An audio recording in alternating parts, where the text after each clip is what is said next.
The mother of a killer falling to her knees and begging and grieving a family for forgiveness for her son. This was an emotional day this court and this afternoon as Jonathan Garcia was sentenced to 11 years in prison for running down a beloved Mission Beach community activist. New at 5 o'clock, 10 News reporter Steve Fiorina just got out of court. And Steve, at one point, the two sides embraced in hugs.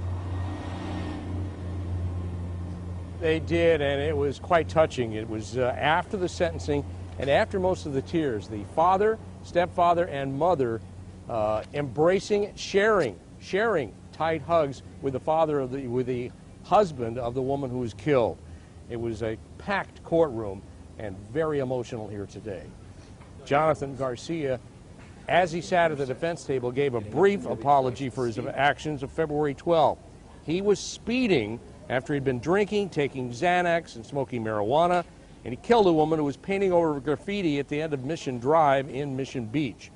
Maruta Gardner was an icon in the beach community, riding her adult tricycle from point to point, covering graffiti with new paint. Garcia's family tearfully asked for forgiveness. At one point, his mother fell to her knees as she turned to those who loved Mrs. Gardner.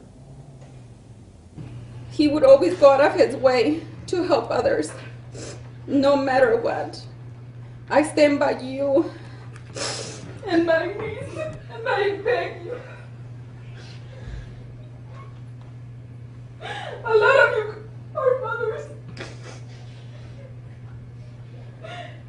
If he was bad, and if he got done wrong all his life.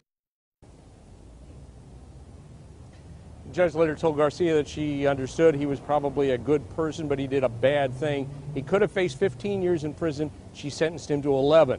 After the sentencing came those hugs. Willie Gardner later told me it was a sad day for everyone there. I asked if he forgave Jonathan Garcia.